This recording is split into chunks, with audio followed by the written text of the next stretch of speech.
The palace wanted control. The family wanted time, but Charles's condition had stolen both.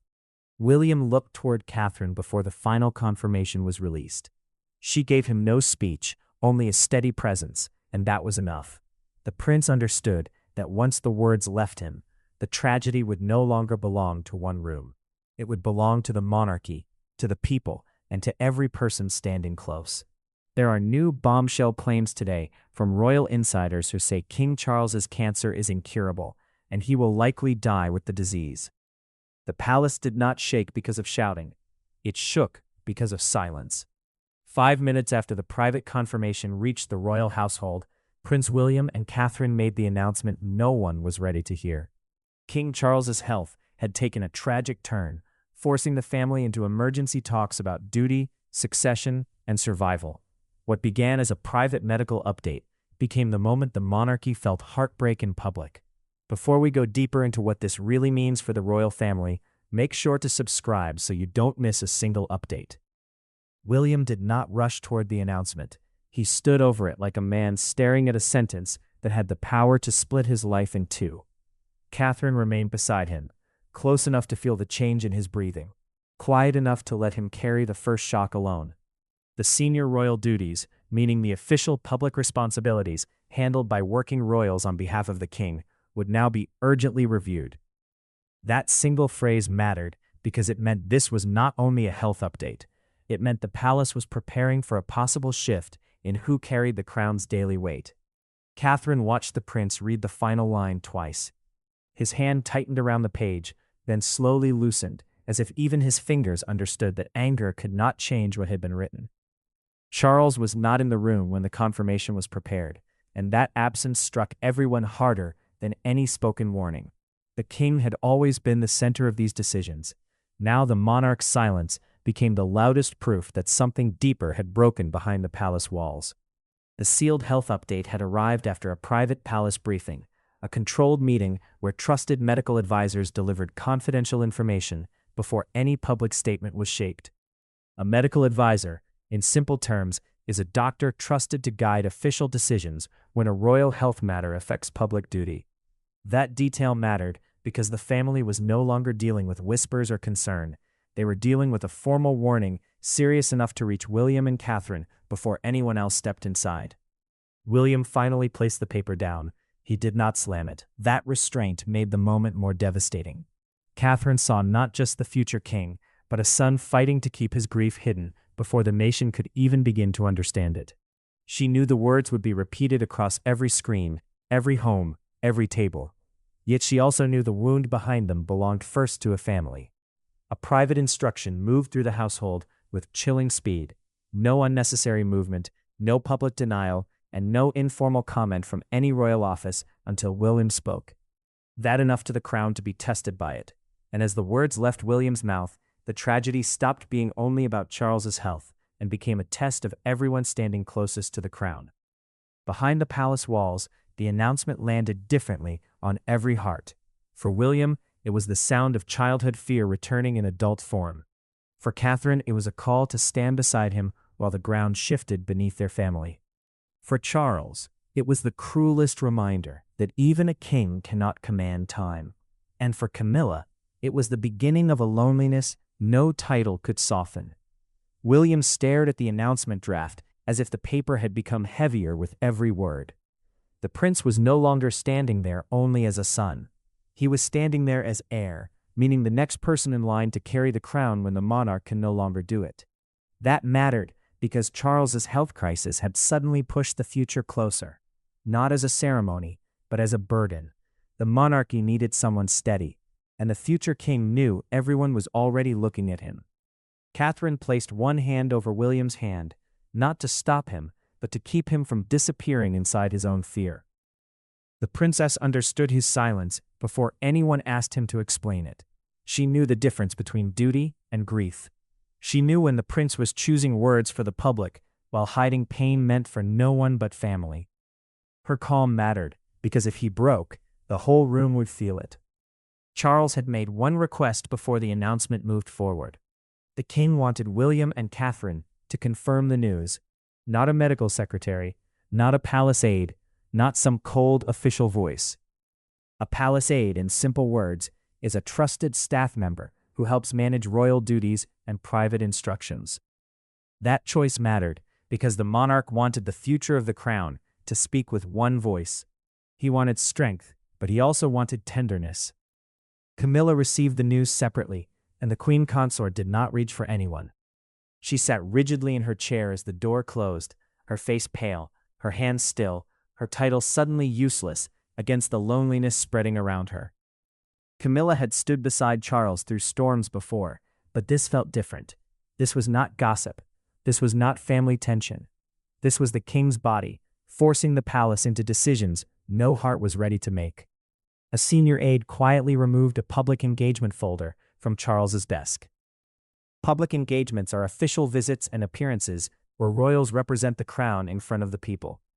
That small act mattered because it signaled what no one wanted to say aloud. Some appearances might never happen as planned. William saw the empty space on the desk. Catherine saw his face change. Camilla heard the silence after the door shut and understood the old rhythm had cracked. The announcement had already shaken the palace, but the deepest wound was still hidden behind it. William knew it.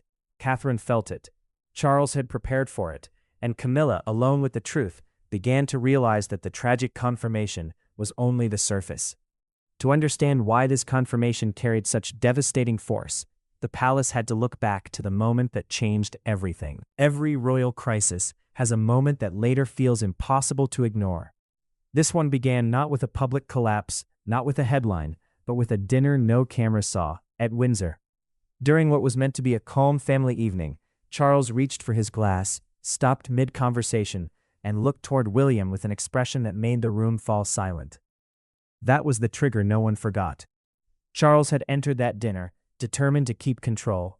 The king wanted one quiet evening, one calm discussion, one chance to speak about future royal duties without panic spreading through the household. Future royal duties simply means the public work, state visits, ceremonies, and official appearances that keep the monarchy visible and active. That mattered because those duties were not just events on a calendar. They were proof that the monarch was still strong enough to lead. William noticed the change before anyone named it. The prince had been listening as Charles discussed scheduling questions, but then the monarch's voice weakened. Catherine looked across the table and saw his fingers press against the edge as if he was holding himself steady through pride alone. The princess did not interrupt. She did not alarm the room, but she understood in that instant that this was no ordinary tiredness. This was the body warning the crown. Charles tried to continue. He forced another sentence, then stopped again, and that second pause carried more fear than any confession could have carried. William pushed back his chair, not wildly, not for drama, but sharply enough that everyone heard it. The sound cut through the room. The sun was gone for one breath, and the protector stood in his place. Catherine saw it happen. She knew the future king had crossed from concern into command. The dinner ended early. No grand explanation followed. No public words softened the moment. A confidential medical review was ordered after Charles returned to his private rooms. A medical review means a serious check by trusted doctors to decide what the king could safely continue doing. That mattered because it moved the crisis from private worry into official preparation. The palace was no longer asking whether something was wrong. It was asking how much could still be hidden. Catherine later found William alone in a corridor, staring toward Charles's closed door. The prince did not speak at first. He simply stood there, carrying the terrible knowledge that a father's weakness could become a nation's turning point. The princess stayed beside him, and her silence told him she had seen the same thing. They both understood the family had crossed a line it could not uncross. Charles's private team began shaping a reduced duty plan without telling the wider household. That plan meant some responsibilities could be moved away from the king to protect his health. It mattered because every shifted duty would whisper the same truth. The monarch was not as strong as the public had been led to believe. The dinner exposed the fear, but the confrontation that followed exposed the fractures no one could hide anymore. The palace had survived scandals, resignations, family rifts, and national storms. But nothing felt as dangerous as the private confrontation that followed Charles's health confirmation. No cameras, no carefully chosen balcony smiles, No polished statement to protect them, just William, Catherine, Camilla, and Charles in one room, with the truth between them like a blade placed on the table. Camilla demanded an answer before anyone else could settle the room. The queen consort wanted to know why she had not been allowed to shape the wording of the announcement, why William and Catherine had spoken first, and why Charles's condition had been placed before the public with such painful honesty. The health confirmation, the official family statement about the king's serious decline, mattered because it did not just explain illness. It changed the balance of trust inside the palace. Charles sat beside a small table, present, but visibly worn by the weight of the moment. The king did not interrupt at first. He watched Camilla speak, then watched William stand near the door, as if guarding both his father and the future, waiting behind him. The prince understood why this room mattered. If the family fractured here, the public would eventually feel it. If the truth became a weapon, the monarchy would bleed from the inside. Camilla said the words had made Charles look weak. Her voice carried fear, but it landed like accusation. William answered with quiet fury. He told the queen consort that hiding the truth had made the family look cruel, and cruelty would have damaged the crown far more than honesty ever could. Catherine saw his jaw tighten. She saw Camilla's face harden. She knew grief was turning into blame. Catherine stepped forward before the argument broke open completely. The princess did not raise her voice, but her emotion cut through the room. She reminded them that Charles was still sitting there, still listening, still human beneath the title. That mattered because the monarchy had already asked too much of the king's body. It could not now ask him to watch his family fight over how fragile he was allowed to appear. Charles finally spoke through a documented private account, later recorded by a senior household note-taker. The king revealed that he had personally approved William and Catherine's role in the announcement. He trusted them to protect the monarchy and the public at the same time. The crown, meaning the royal institution, and the duty attached to it, needed one steady voice. In that moment, the monarch made clear whose voice he believed could carry it. William did not look victorious. The prince looked devastated.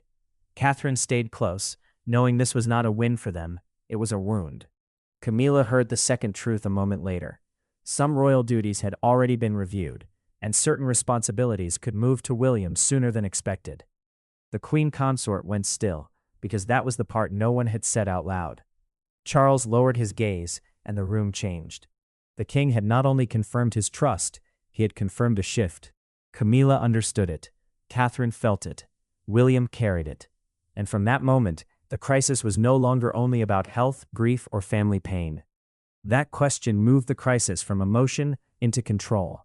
And control was where the palace became most dangerous. Power inside the monarchy rarely arrives with thunder. It moves through folders, signatures, schedules, and who is asked to enter the room first. After the tragic health confirmation, one fact became impossible to ignore. William was no longer waiting outside history. He was being pulled into it. And Catherine, calm but visibly shaken, became the person helping him carry what Charles could no longer fully hold. William sat with the duty folder open in front of him, but he did not turn the page. The prince knew what the folder meant. A duty folder is a private set of schedules, public visits, and official tasks prepared for working royals. That mattered because this was not just paperwork.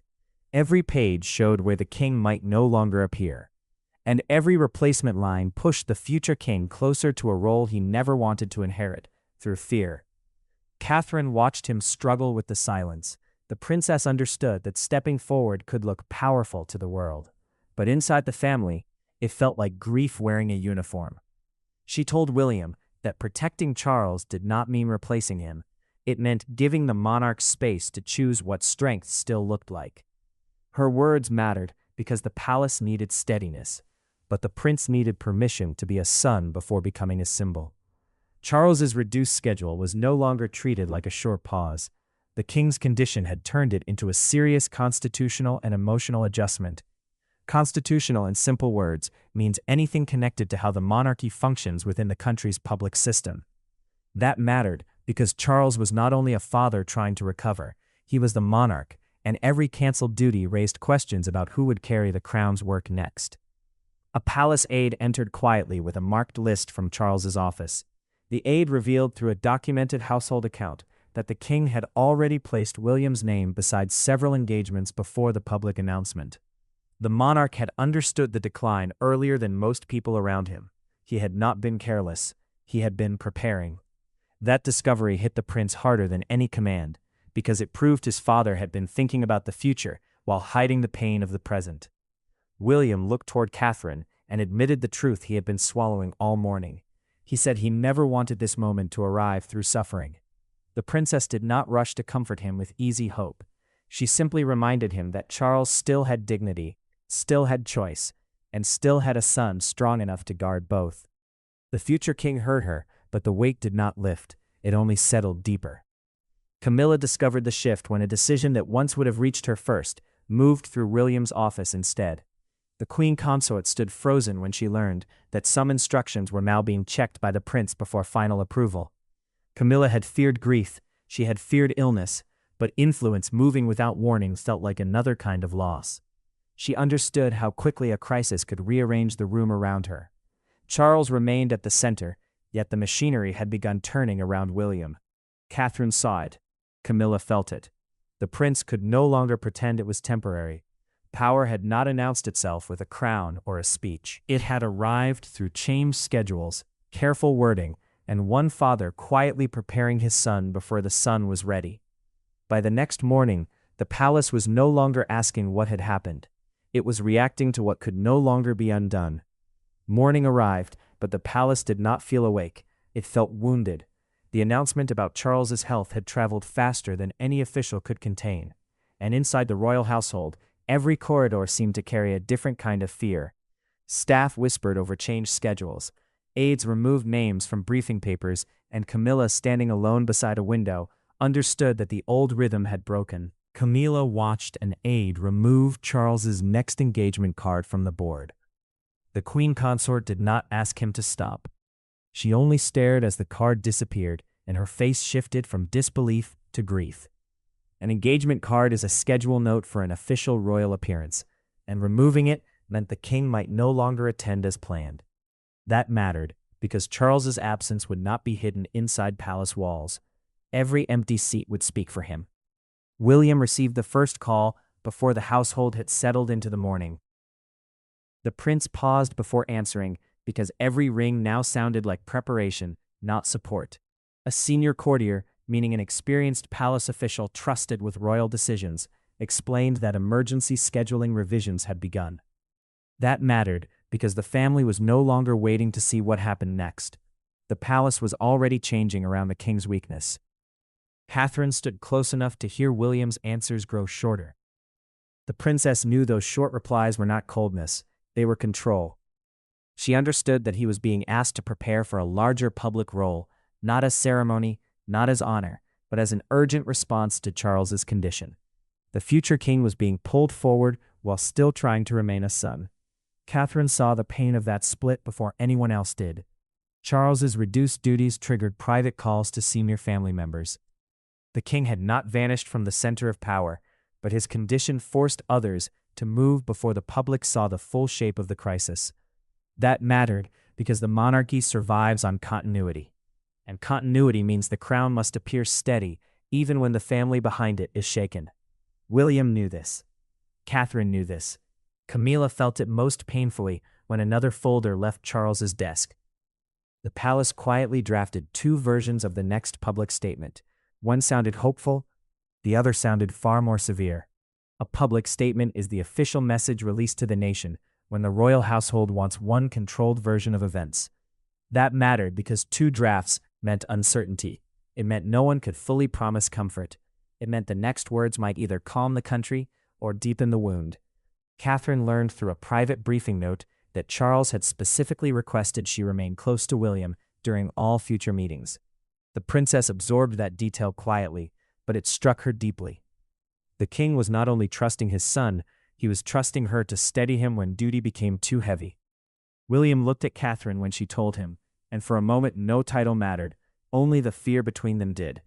Camilla stood alone again after the aide left, and the queen consort understood that grief had become visible through action. Cards removed, calls made, drafts prepared. William heard the next instruction and did not move right away. Catherine watched him gather himself. Charles waited behind a closed door, carrying words only a father could say. When William finally enters Charles's room without aids, the crisis becomes painfully simple. A king, his heir, and the words neither wanted to say. For all the palace doors, titles, protocols, and polished statements, the turning point came in a room where none of it mattered. Charles was not a symbol in that moment. William was not only the heir. They were father and son, sitting close enough for silence to say what pride could not. Catherine waited outside, and for once the monarchy had no shield between grief and truth. William entered alone because Charles had asked for it that way. The prince left Catherine outside the door, even though every part of him wanted her steady presence beside him. A private royal room, in plain words, is a protected space where family matters can be spoken without staff, advisors, or public pressure. That mattered because this was not about strategy anymore. This was about a father telling his son what fear had done to him. Charles looked at William with a softness the palace rarely allowed. The king knew the announcement had changed everything, and he knew the future king had carried the first blow in public. The monarchy now had to adjust to a painful new reality, meaning the family and the institution had to prepare for reduced duties, changed roles, and heavier responsibility on the heir. That mattered because no one could pretend this was just a difficult week. It was a new chapter, beginning through heartbreak. Charles told William he was sorry, not for being ill, not for needing help. He was sorry the burden had arrived this way, through fear instead of calm preparation. The prince lowered his head before answering. He said he was not angry at the burden, he was afraid of losing his father inside it. Those words broke through every royal distance. For a moment there was no crown between them, only love under pressure. Charles reached for William's hand. The gesture was small, but it carried years of things they had never said easily. The king had spent his life inside duty, and the prince had learned early how heavy silence could become. Now both men sat with the truth exposed. Charles was still the monarch, but he was also a father, asking his son to be brave before either of them was ready. Charles then revealed, through a recorded private family conversation, later preserved in palace notes, why he chose William and Catherine to confirm the tragic news. The king wanted the public to see continuity wrapped in compassion. Continuity means the monarchy does not appear broken, even when one person steps back. That mattered because the people needed calm, but Charles also wanted honesty. He wanted the nation to see the future without feeling abandoned by the present. William listened without interrupting. The prince understood that Catherine had been chosen not as decoration, but as strength. Charles trusted her calm, her judgment, and her ability to hold the future king steady when grief threatened to turn into panic. The king also made one thing clear. Camilla had to be protected from humiliation, but she could not control the emotional truth of the announcement. The queen consort's pain mattered, yet the public deserved honesty more than palace comfort. William rose slowly when the conversation ended. He did not look relieved. He looked changed. Charles watched him go with pride and sorrow mixed together, knowing the son who entered had carried fear, but the man who left carried resolve. Catherine saw his face as soon as the door opened. She understood before he spoke. The private pain had been spoken at last, but outside the palace gates, a nation was already deciding what the moment meant. By midday, the story was no longer contained within palace walls. It had moved into homes, taxis, offices, cafes, and crowded streets where people stopped scrolling and simply stared. The tragic confirmation about King Charles's health became more than a royal update. It became a national pause. And at Buckingham Palace, the public gathered not for celebration, but for something quieter, recognition that an era was trembling. William saw the first public reaction on a muted screen, and for a moment, the prince did not move. The announcement had dominated every conversation because he and Catherine had not hidden behind a cold office statement. They had carried the truth themselves. A royal update, in simple words, is an official message from the palace about something important affecting the family or the crown.